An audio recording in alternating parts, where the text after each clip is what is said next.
আজকে যুবকদেরকে বিপদগামী করার জন্য লক্ষ নয়, কোটি নয়, বিলিয়ন ট্রিলিয়ন টাকা এদের পিছনে খরচ করা হচ্ছে। শুধু আমাদের যুবক ভাইদের ক্যারেক্টারকে ইসলামের ব্যাপারে সন্দেহ ঢুকাবার জন্য। আরে ভাই, 300 বছর আগে উপরে যান, 100 বছর আগে যান, 200 বছর আগে যান।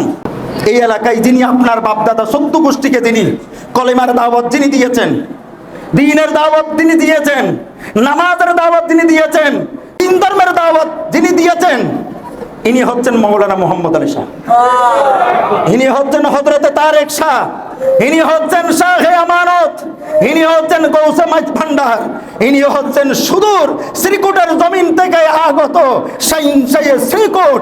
এই কথাকে অস্বীকার করতে পারবে না। আমরা তাদেরই উত্তরসূরি, আমরা তাদেরই উত্তরসূরি। আমরা হকের মধ্যে আছি। যাহা কারো যদি দ্বিমত থাকে, আমরা সুন্নি জামাতের আদানা গোলাম, বড় আলেম আমরা দাবি করি না। কনফিউশন থাকলেই, দ্বিধাদ্বন্দ্ব থাকলেই, আপনাদের জানার যদি কোনো প্রয়োজন থাকে, আপনারা আমাদের সাথে শেয়ার করেন, আমাদের সাথে বসেন। আপনারা আমাদের সন্তান, এই দেশের সন্তান। এই বাংলাদেশ ওলি আল্লাহর দেশ। এক এক ইঞ্চি ইঞ্চি জায়গা আল্লাহর ওলিরা মুরাকাবার মাধ্যমে, মুশাহাদার মাধ্যমে এই জমিনকে আবাদ করেছেন। সুতরাং আপনাদেরকে আমরা বিপদগামী হতে দিব না। কোন বাতিল ফেরকার ষড়যন্ত্র করে আপনাদের সেই ঈমানি দৌলতকে আমরা নষ্ট হতে দিব না। আমরা এখনো দায়িত্বহীন কণ্ঠে আমরা বলি, সুন্নি জামাতের আদানা গোলাম হিসাবে কোনো কিছু জানার থাকলে, বুঝার থাকলে, প্রশ্ন করার থাকলে খোদার কসম করে বলি, আনা মদিনাতুল ইলমি ওয়া আলিয়ুন বাবুহা। যে এলমের কথা বলেছেন, সেই এলমের মিরাস আমরা উত্তরাধিকারী। আমরা সেই এলম থেকে আপনাদেরকে জবাব দেওয়ার আমরা চেষ্টা করব। যুবক, এরপরও বিপদগামী হওয়া মানে কপাল মন্দ, খবরদার। এসব বর্তমানে ফিতনার এই সময়ে, এই যুগে ওলি আল্লাহর মাজারাতকে ধরে রাখবেন, আউলিয়া ইকরামের সোহবতে থাকবেন, খানাকার সোহবতে থাকবেন, সুন্নি উলামা ইকরামের সোহবতে থাকবেন। যেখানে মিলাদ ও কিয়াম চলবে বড় আওয়াজে, সেখানে দিয়ে যোগদান করবেন। উরসে বাক কোথাও যদি হয়, সেখানে গিয়ে বসবেন। কারণ উরসে বাক এমন একটা জিনিস, আল্লাহর ওলির দরবারে এমন একটা জিনিস, আউলিয়া ইকরামের দরবারে এমন একটা বিষয়, উলামা ইকরামের সোহবতে একটা বিষয়, যেখানে বসলে আল্লাহ পাওয়া যায়। সুবহানাল্লাহ।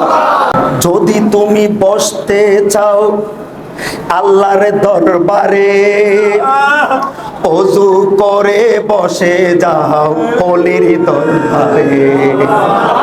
হর কে খাত খামনশিনে বা খোদা ও নসিনত তর হুজুরে আউলিয়া।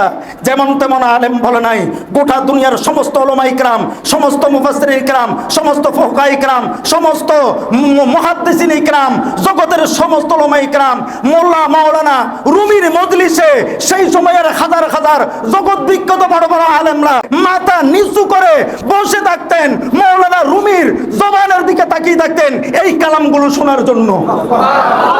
বান্দা, তুমি যদি আল্লাহর সান্নিধ্যে বসতে চাও, আল্লাহকে কোথায় পাবে? আল্লাহর কি জিসিম আছে? আল্লাহর কি জিসিম আছে? আল্লাহর কি চেম্বার আছে? আল্লাহর কি চেয়ার আছে? তো আল্লাহর সান্নিধ্যে বসতে হলে কোথায় যেতে হবে? উনশিনি দর হুজুরে আউলিয়া।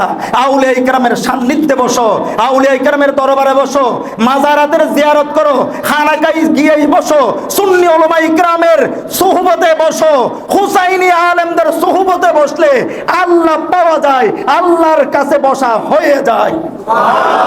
চার মযহাবের চার ইমামের নেতৃত্বে, কাদরিয়া, সিস্তিয়া, নকশবন্দিয়া, মুজাদ্দিদিয়া, এই সমস্ত তরিকতের পীর ও মাশায়েখ যারা আছে, এদের নেতৃত্বে টোটাল পৃথিবীর সমস্ত মুসলমানরা ঐক্যবদ্ধ আছে।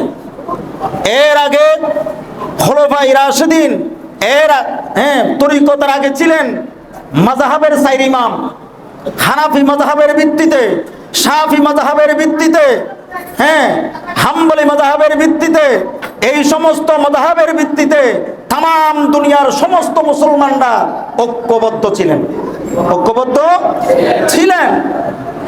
এর আগে চার খলিফার নেতৃত্বে, হুজুর সৈয়দনা আবু বকর সিদ্দিকের নেতৃত্বে, আবু বকর সিদ্দিক দুনিয়া থেকে চলে যাওয়ার পরে ফারুক আজমের নেতৃত্বে, ফারুক আজম দুনিয়া থেকেই চলে যাওয়ার পরে হযরত ওসমান জিন্নুরাইনের নেতৃত্বে, ওসমান জিন্নুরাইন দুনিয়া থেকেই চলে যাওয়ার পরে মাওলা আলী শের খুদার নেতৃত্বে তামাম পৃথিবীর সমস্ত মুসলমানরা ঐক্যবদ্ধ ছিল।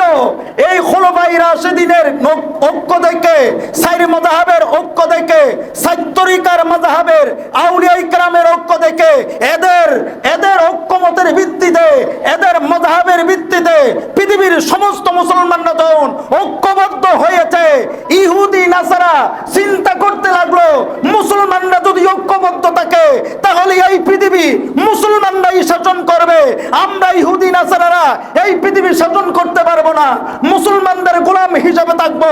সেই জন্য ইহুদি এবং নাসারারা ভিতর থেকেই ষড়যন্ত্র করে মুসলমানদের ভিতর থেকে ইহুদি এবং নাসারারা দাড়িওয়ালা, টুপিওয়ালা, জুব্বাওয়ালা, কোরআন তেলাওয়াত করাওয়ালা মুনাফিক বের করেছে।